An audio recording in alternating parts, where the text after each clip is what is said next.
Good morning guys, मैं Vipin sir आप लोगों को अपने स्मार्ट स्टडी क्लासेस के चैनल पर आपका स्वागत करता हूं।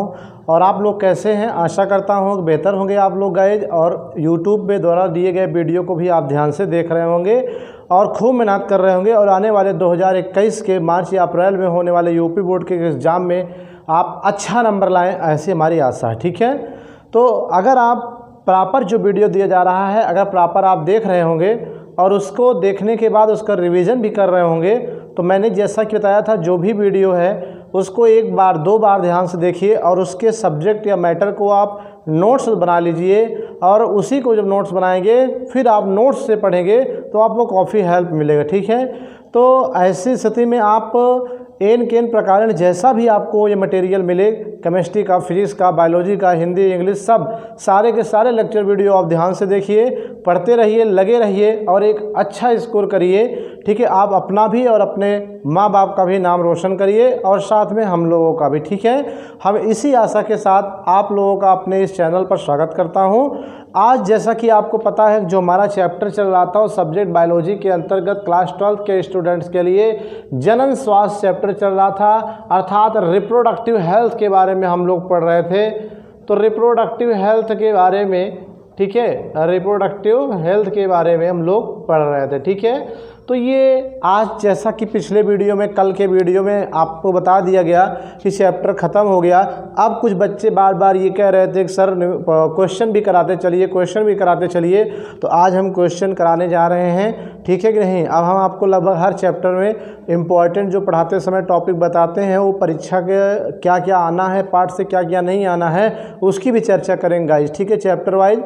तो अभी जो हमारा चैप्टर ख़त्म हुआ जनन स्वास्थ्य, आज हम इसके महत्वपूर्ण क्वेश्चन के बारे में यहाँ पे चर्चा करेंगे जो कि पेपर में या पेपर पैटर्न में आ सकता है। ठीक है गाइज, तो आइए देखते हैं कौन कौन सा क्वेश्चन है। ठीक है, तो पहला क्वेश्चन जैसे कि इसमें इम्पोर्टेंट आ सकता है, परिवार नियोजन की आवश्यकता क्यों है? जन्म नियंत्रण के लिए प्रयोग होने वाले विभिन्न उपायों का वर्णन कीजिए। ठीक है, तो जैसा गाइज इसका वीडियो बताया जा चुका है, परिवार नियोजन क्या है और क्यों आवश्यक है। तो सबसे बड़ी चीज़ यहाँ पर एक बार अगर हम चर्चा करें कि यहाँ पर जो आपसे पूछा जा रहा है बेटा कि परिवार नियोजन क्या है। ठीक है गाइज, परिवार नियोजन क्या है? ठीक है, इसकी आवश्यकता क्यों? ठीक है, इसकी आवश्यकता क्यों है और इसकी विधियां बताइए, इसकी विधियां बताइए। ठीक है, विधियां बताइए। तो ये रहा आपका क्वेश्चन। ठीक है गाइज, तो इस क्वेश्चन में हम लोग देखते हैं सबसे पहली चीज़ परिवार नियोजन क्या है। तो मैंने आपको पिछले वीडियो में बताया है कि परिवार में सदस्यों की संख्या और नियोजन माने होता है सीमित रखना या कम रखना। ठीक है, उसे क्या कहते हैं? परिवार नियोजन। अर्थात किसी भी, ठीक है, परिवार में सदस्यों की संख्या को सीमित रखना परिवार नियोजन कहलाता है। या फिर क्या होता है कि संतान की संख्या को सीमित रखना, उसे क्या कहते हैं? परिवार नियोजन कहते हैं। ठीक है कि नहीं? और इसकी आवश्यकता क्यों है गाइज, ये भी एक इम्पॉर्टेंट क्वेश्चन है। आपने सुना होगा कि छोटा परिवार सुखी परिवार। ठीक है, जितना छोटा परिवार होगा अर्थात आपके फैमिली में जितने कम मेंबर होंगे, नंबर ऑफ चिल्ड्रंस की संख्या मिनिमम होगी, उतना ही आप क्या रहेंगे? सुखमय रहेंगे। क्योंकि अगर हम दो हमारे दो, ये जो पॉलिसी सुना होगा आपने, ये हम दो हमारे दो की पॉलिसी कहीं ना कहीं बोलो किसका आंसर दे रही है कि परिवार नियोजन की आवश्यकता। ठीक है, क्यों? परिवार नियोजन का ही एक भाग है हम दो हमारे दो। क्योंकि अगर हम परिवार को नियोजित रखेंगे, अर्थात अगर हम दो हैं हमारे भी दो रहेंगे, तो शायद हम उनको अच्छे से पढ़ा लिखा सकेंगे, अच्छे एजुकेशन देंगे, अच्छे कॉलेजों में पढ़ाएंगे। ठीक है, और उनको अच्छे से खान पान लालन पोषण कर सकेंगे। और अगर हम दो हमारे 10 हो गए, हमारे 15 हो गए, हमारे 8 हो गए, तो कहीं ना कहीं ऐसी कंडीशन में हम उन्हें अच्छे से पढ़ा लिखा नहीं पाएंगे, अच्छा खिला विला नहीं पाएंगे और अच्छा हम पहना नहीं पाएंगे, अच्छी से उनकी हम चिकित्सा व्यवस्था नहीं देख पाएंगे। यानी सारी व्यवस्थाएं अगर इस तरह से जनसंख्या ज़्यादा रही या हमारे दो हम दो या हमारे 8 अगर हैं 6 हैं, तो ऐसी कंडीशन में हम उनकी सही से देखभाल नहीं कर पाएंगे। अर्थात हम अपना परिवार नियोजन अगर नहीं रखेंगे तो बहुत सारी समस्याएं आगे चलकर देखने को मिलेगी। अतः परिवार नियोजन आवश्यक है। ठीक है, क्यों आवश्यक है गाइस? मैंने कहा अभी ना क्योंकि अगर हम परिवार सीमित रखेंगे, नियोजित रखेंगे, तो क्या होगा, हमारा परिवार सुखी रहेगा। हम अपने बच्चों को अच्छी एजुकेशन देंगे, अच्छे कॉलेज में पढ़ाएंगे, ठीक है कि नहीं, और साथ में क्या करेंगे, उनकी उचित और समुचित देखभाल करेंगे, उनको अच्छा खिलाएं पिलाएंगे, ठीक है, जिससे एक स्वस्थ परिवार, स्वस्थ समाज, ठीक है, का निर्माण होगा। समझ में आ गई बात कि नहीं। और अगर ज़्यादा जनसंख्या रहेगी तो ना तो सही से खिला पाओगे, ना पिला पाओगे, ना पढ़ा पाओगे, तो कहीं ना कहीं क्या होगा, उनकी उचित देखभाल नहीं हो पाएगी, उनको अच्छा पोषण नहीं मिल पाएगा, खाने पीने को, पहनने को, तो फिर एक अच्छा परिवार, एक अच्छा समाज का निर्माण हम नहीं कर पाएंगे। इसलिए हम कह सकते हैं कि क्या परिवार नियोजन हमारे लिए अति आवश्यक है, हमारे क्या सबके लिए अति आवश्यक है गाइस, ठीक है। अब इसकी विधियाँ बताइए, परिवार नियोजन की विधियाँ क्या है, वाटर मेथड, इसके मेथड्स कौन कौन से हैं, तो मैंने वीडियो में भी बताया है कि परिवार नियोजन रखना है गाइस। तो यहाँ पर हम चर्चा करते हैं इसकी विधियों के बारे में। पहला है शिक्षा का प्रसार करना, ठीक है, शिक्षा का प्रसार करना, ठीक। अगर परिवार नियोजन, ठीक है, आज आप देख रहे होंगे कि जो गाँव में पढ़े लिखे कम थे पहले, उनके पास 4 बच्चे 6 बच्चे थे, 8 बच्चे हैं, लेकिन अब जो पीढ़ी आ रही है, जो शिक्षित पीढ़ी है, जो पढ़ लिख लेता है, हर ऐसे पढ़े लिखे व्यक्तियों के पास जनसंख्या कितनी होती है, ज़्यादा से ज़्यादा कोशिश रहती है 2 या 3, ठीक है। तो ये कहीं ना कहीं शिक्षा का अगर उचित प्रचार प्रसार होगा, कोई भी व्यक्ति या किसी भी बच्चे के अंदर अगर अच्छी एजुकेशन होगी, तो निश्चित ही वो क्या करेगा, परिवार नियोजन के बारे में सोचेगा, ठीक है कि नहीं। तो हम शिक्षा का प्रचार प्रसार करके क्या कर सकते हैं, परिवार नियोजन कर सकते हैं, ये एक विधि है। दूसरा आपका आप कह सकते हो, ठीक है, बहुत सारे चिकित्सीय विधियाँ, ठीक है गाइज। चिकित्सीय विधियाँ में क्या क्या आता है हम आपको बता रहे हैं कि जैसे परिवार नियोजन करना है, तो मैंने आपको बताया था कि अगर मान लीजिए सपोज करिए आपके पास 2 बेबी हो गए हैं और अब नहीं चाहते हैं, नियोजन करना चाहते हैं परिवार को, तो फिर मान लीजिए तीसरे बच्चे का भी अगर गलती से मान लीजिए निषेचन होकर भ्रूण का रोपण हो गया गर्भ में, तो इस कंडीशन में हम क्या अपनाएंगे, अगर हम बच्चा नहीं चाहते हैं, चूँकि परिवार नियोजन पॉलिसी पालन करना चाहते हैं, तो चिकित्सीय विधियाँ उपयोग करेंगे, जिसमें आपको, ठीक है, गर्भ निरोधक गोलियों का प्रयोग कर सकते हो, राइट, गर्भ निरोधक गोलियों का प्रयोग, अगर कोई महिला गर्भ निरोधक गोली का प्रयोग कर रही है, तो फिर उससे 2 बेबी है तो आगे 2 ही बेबी होगा, कोई और बेबी होने के चांसेस नहीं रहेंगे। दूसरा जो मैंने आपको बताया था बेटा, MTP भी आप कर सकते हो। MTP का मतलब मेडिकल टर्मिनेशन ऑफ प्रेगनेंसी, अर्थात सगर्भता, चिकित्सीय सगर्भता समापन। समझ में आई बात ही नहीं, कि अगर मान लीजिए बेबी गलती से बन भी गया है और आप नहीं चाहते हैं, तो उसको चिकित्सीय और T माने टर्मिनेशन और P माने प्रेगनेंसी, अर्थात चिकित्सा व्यवस्था की सहायता से उस गर्भ को हम क्या करेंगे, डिस्पोज कर देंगे। और यहाँ पर कंडीशन बताए थे बेटा कि 12 सप्ताह तक का गर्भ है तभी MTP कराना चाहिए, ठीक है। तो MTP करके भी हम क्या कर सकते हैं, परिवार नियोजन कर सकते हैं, ठीक है।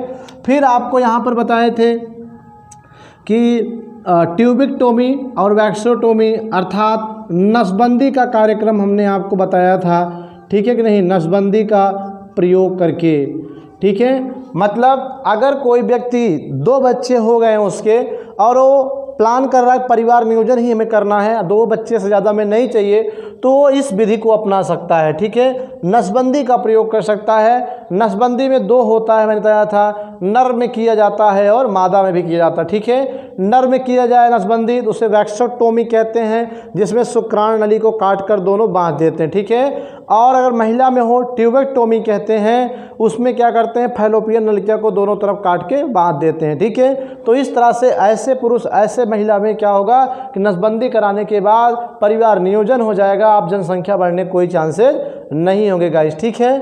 और तीसरा जो होना चाहिए भैया कि बाल विवाह नहीं करना चाहिए। क्या होगा, बाल विवाह ना करना, ठीक है, बाल विवाह नहीं करना चाहिए, बाल विवाह नहीं करना चाहिए गाइस, ठीक है।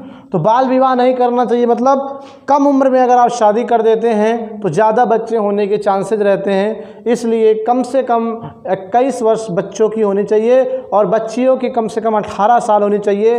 अभी आपको पता होगा कि 15 अगस्त को जो है मोदी जी ने लाल किले से क्या किया, जनसंख्या नियंत्रण कानून लाने का एक प्रस्ताव पर विचार कर रही है। और वहाँ पर उस किले लाल किले से उन्होंने कहा भी कि हम विचार कर रहे हैं कि लड़कियों की उम्र 18 से बढ़ा करके 20 या 21 साल कर दिया जाए। तो इससे क्या होगा कि 21 साल के पहले शादी नहीं होगी, और अगर किसी लड़की की शादी 16 साल 18 साल में हो गया तो 21 साल आते आते 1-2 बच्चे तो हो ही जाते हैं, और 25-30 तक कम से कम 5 बच्चे हो जाते हैं, राइट। तो 21 साल होने के बाद, ठीक है, वो विवाह की जो उम्र है वो एकदम सही उम्र होगी, और उस उम्र में अगर शादी की जाए तो वह भी एक परिवार नियोजन की विधि का कार्य करेगा, अर्थात बाल विवाह नहीं करना चाहिए, ठीक है, 18 साल से पहले तो नहीं करना चाहिए, ठीक है।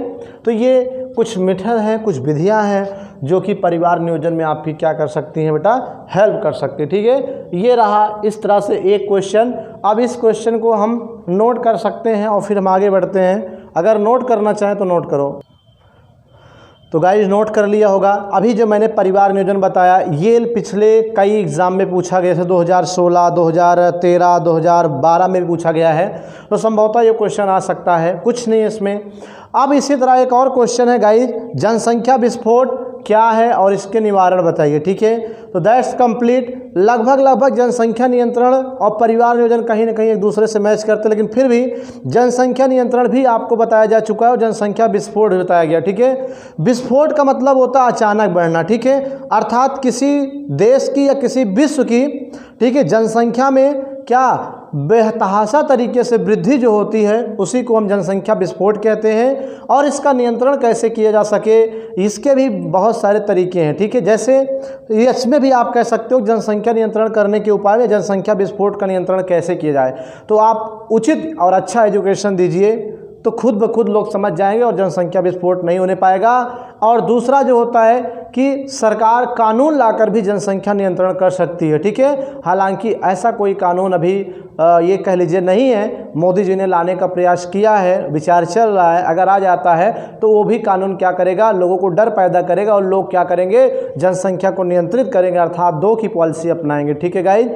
फिर आप गर्भ का समापन करके, ये भी जनसंख्या नियंत्रण उपाय है। नसबंदी करके, जो भी परिवार नियोजन में बताया कि नसबंदी, जैसे कि मैंने पिछले वीडियो में बताया, सबसे पहले सन 80 के पास 1980 के आसपास इंदिरा गांधी ने क्या किया था गाइज, नसबंदी कार्यक्रम लाया था जो सबके लिए अनिवार्य था, जिसकी वजह से लोगों का भारी विरोध हुआ देश में और इंदिरा गांधी सरकार चली गई। इससे भी कहीं ना कहीं जनसंख्या नियंत्रण हो सकता है, इसलिए गाइज नसबंदी कार्यक्रम को भी अपना करके जनसंख्या नियंत्रण कर सकते हैं, ठीक है। तो ये कुछ ऐसे एरिया, कुछ ऐसे मेथड्स हैं जो कि जनसंख्या नियंत्रण करने का कार्य करते हैं, ठीक है।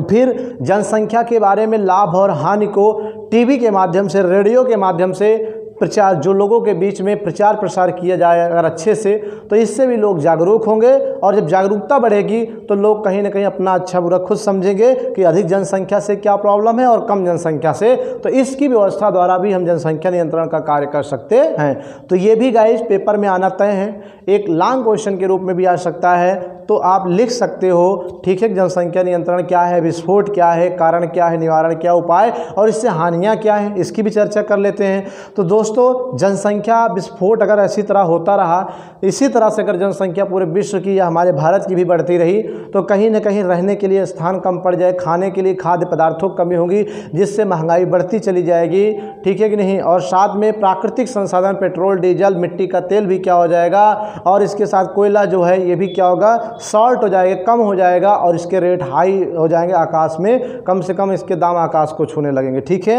और साथ में हमारा जो प्रदूषण है, वायु है, वो शुद्ध ना होकर क्या हो जाएगी, पोल्यूटेड हो जाएगी, वायु प्रदूषित हो जाएगी, ठीक है कि नहीं। तो ये कहीं ना कहीं जनसंख्या वृद्धि के क्या है गाइज, बोलिए हानियाँ हैं, ठीक है। तो ये भी क्वेश्चन कहीं ना कहीं हो गया।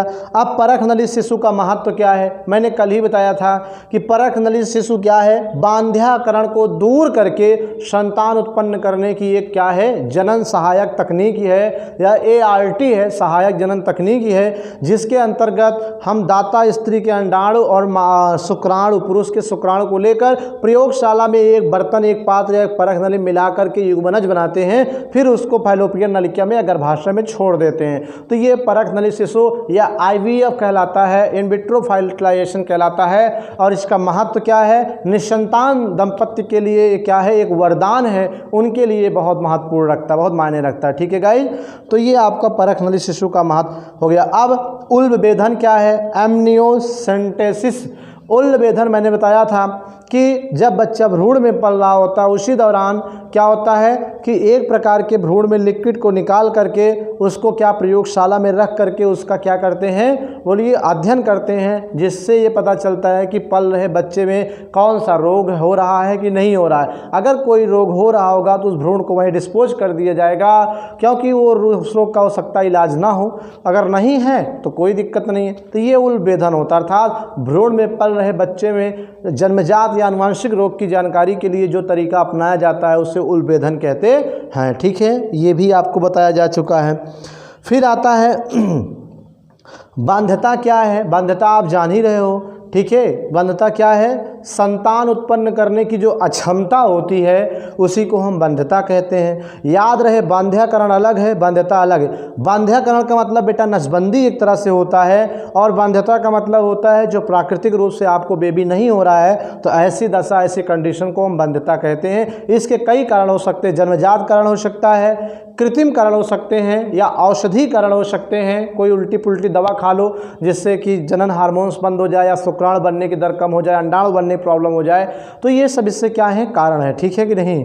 तो इस तरह से, या जन्मजात विकृत हो सकती है। जन्मजात अगर आपके जननांगों में कोई प्रॉब्लम हो गया, अच्छे से शुक्राणु और शुक्राणु कह रहे हैं अंडा, वृषण और अंडाशय विकसित नहीं होंगे तो शुक्राणु अंडाणु का निर्माण नहीं होगा। तो ऐसी अवस्था में भी आप क्या कर सकते हैं? वो लोग बाध्यता का शिकार हो सकते हैं। ठीक है गाइस, तो ये भी हो गया। अब एक इम्पॉर्टेंट क्वेश्चन, बहुत इंपॉर्टेंट क्वेश्चन है कि क्या स्कूलों में ये क्वेश्चन आता है, ठीक है, क्या स्कूलों में सेक्स शिक्षा अर्थात कह सकते हो यौन शिक्षा, ठीक है, देना आवश्यक है?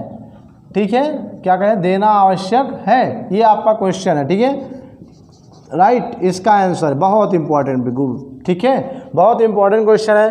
क्या स्कूल के बच्चों को या स्कूलों में यौन शिक्षा देना आवश्यक है? आपसे हम पूछ रहे हैं कि आप पढ़ रहे हो, क्या आपको यौन शिक्षा देना आवश्यक है? भाई बोलिए। तो मैं कह रहा हूँ और हमारा साइंस भी कहता है कि यस, आज के बच्चों को, आज की जनरेशन में यौन शिक्षा देना, या कह लो उचित यौन शिक्षा देना अति आवश्यक है, कि ताकि बच्चे क्या हो सके। क्यों आवश्यक है भैया? आवश्यक है, हाँ है।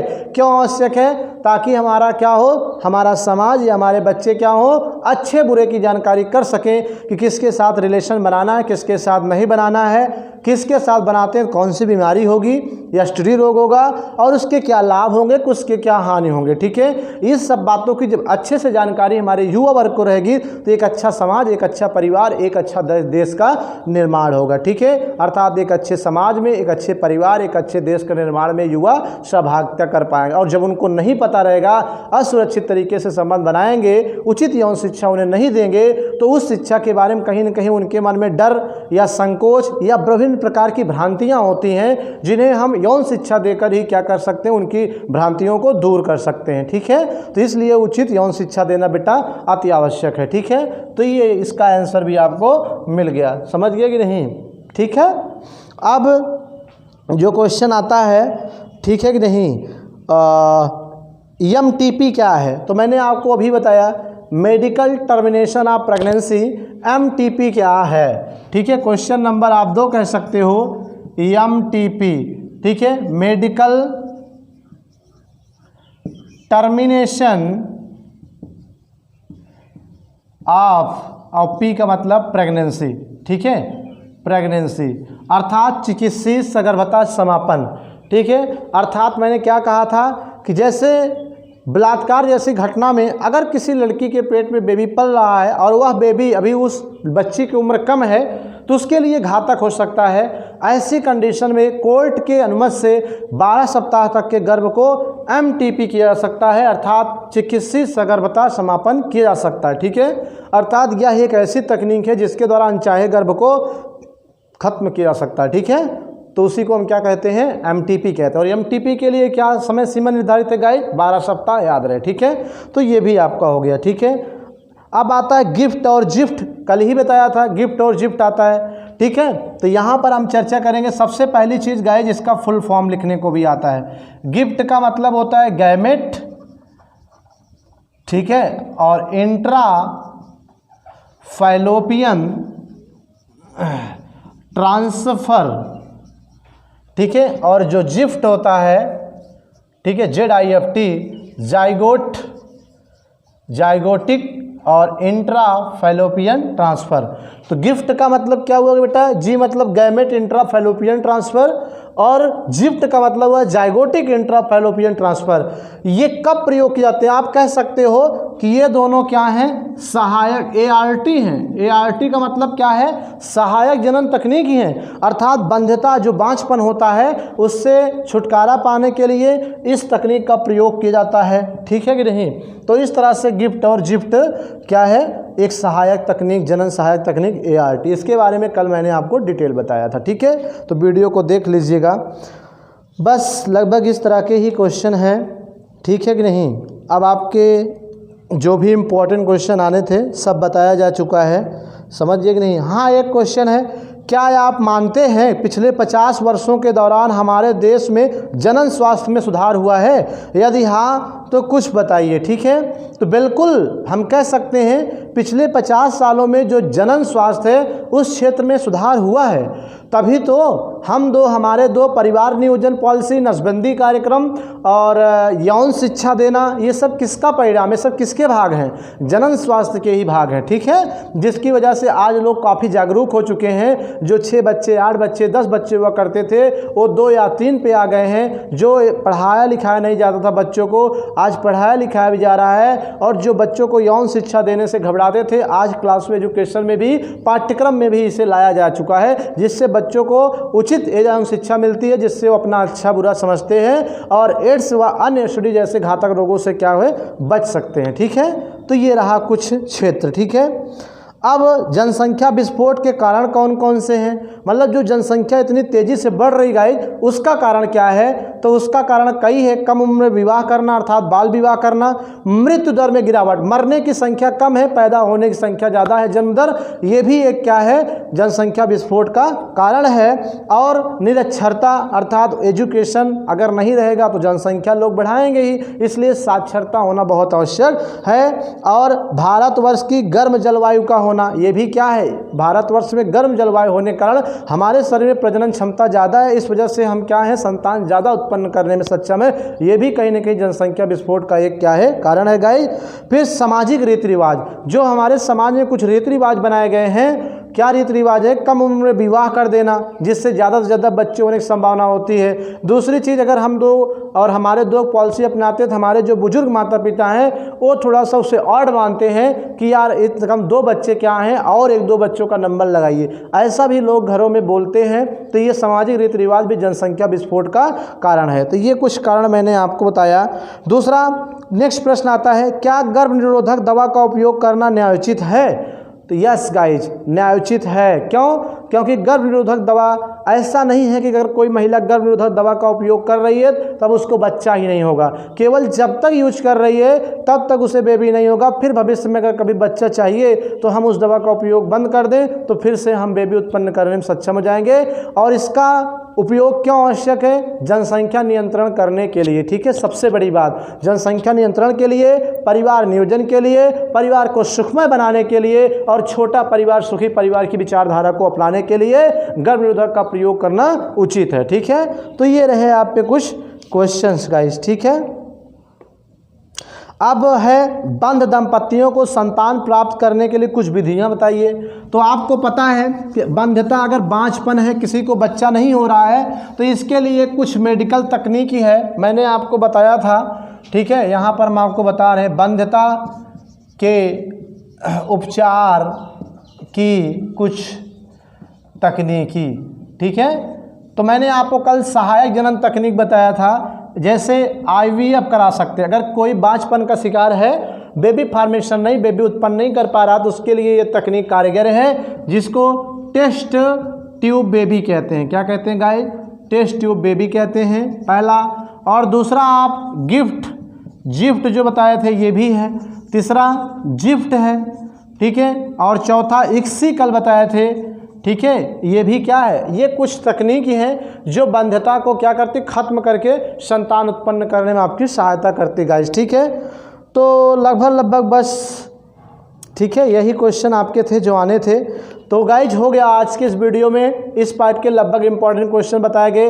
इसमें जो फोकस करना है, जैसे गिफ्ट का फुल फॉर्म, जिफ्ट का फुल फॉर्म, MTP का फुल फॉर्म, ये इस पर फोकस करिए। और जनसंख्या विस्फोट क्या है, इसके उपाय और निवारण क्या है, और परिवार नियोजन क्या है, इसके उपचार और निवारण क्या है, ठीक है। STD रोग क्या है, ठीक है। सेक्सुअल ट्रांसमिटेड डिजीज अर्थात यौन संचारित रोग क्या है, कौन कौन से रोग हैं, सिफिलिस, उद्दंस, एड्स, ये सब इसी 4-5 टाइप के क्वेश्चन पर फोकस करना है गाइस। तो thank you for watching this video. मिलते हैं नेक्स्ट चैप्टर के साथ नेक्स्ट वीडियो में, तब तक के लिए धन्यवाद गाइज, थैंक यू।